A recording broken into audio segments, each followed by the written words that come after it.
the Lord would prefer not to have to work signs and wonders. This has come out in the realm of Eucharistic miracles. The Lord answered a mystic soul one time regarding such things. It seems that He does so because of our own blindness, and He needs to remind us of certain invisible realities. But the signs and wonders of the Lord are around. They happen, it seems, in direct proportion to our openness and sincerity of our prayer. Where He finds an open community of prayer, He is more likely to act than in one that is self-sufficient.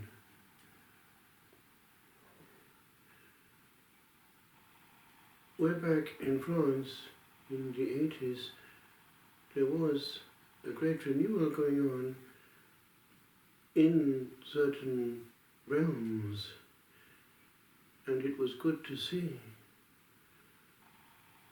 miracles, all the gifts of the Spirit combined, the real thing that cannot be faked. Why? Openness and sincere prayer. Faith similar to that of the centurion today in the Gospel. It happened when the Lord said the word, and the word followed his faith that he could. He knew when asking that it would be given. There was the case recently in Ireland of a curious miracle where the Lord intervened because no one else was able to. It was in the area of Donegal where this host was being taken, obviously to be abused, and it came out of the person's hand, was elevated miraculously in the air, turned and went towards the altar area, where it went into the emptied ciborium that the priest had just emptied into the reserve in the tabernacle.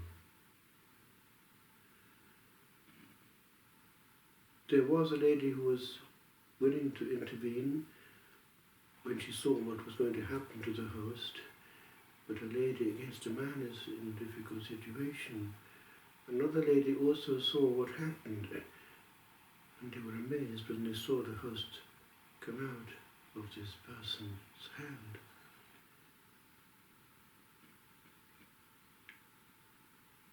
The Lord is trying to open our eyes. In the sacramental realm, we only have faith to assure us of what is going on. But it is a real realm. When we had multiplication of food going on in France in the 80s, it was a miracle that has always happened in Christian experience when man has no more means and is dependent entirely on God. We could see something which was a reminder that the ultimate word is that of the Alpha and the Omega, who rules time and matter.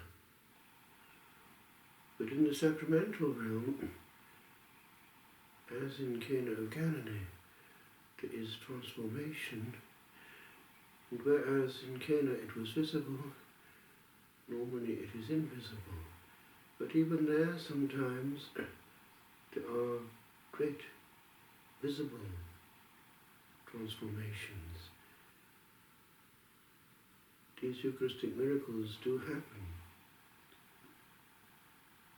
We need, therefore, when we're at the altar, to be doubly afraid, lest we only base our mind set on what we see. And when we come into the Lord's presence, where the Blessed Sacrament is, we need to be aware the Lord's discretion is quietly pleading that we have the eyes of our faith wide open, not those of our body only. It helps faith, however, if what comes to the eyes is closed in a language which suggests. And therefore, a tabernacle physically well honoured and in the right position and place helps greatly, as does liturgy, which suggests the beyond by the creation of an atmosphere of otherness and majesty. For if all is jettisoned, all we have left is man, and all we see is man. Complete deviation of what the Lord wants in his house. And so at times it seems he has to intervene with signs and wonders. Lord, take away our blindness, our hardness of heart, and give us eyes to see what actually is before us. You, Lord of Lords, our God and our Judge.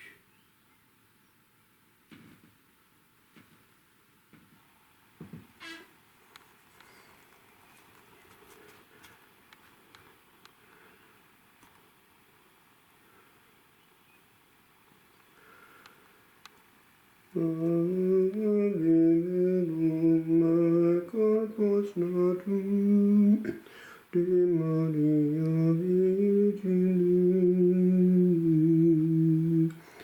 de pasum aemonatum in cruce promine,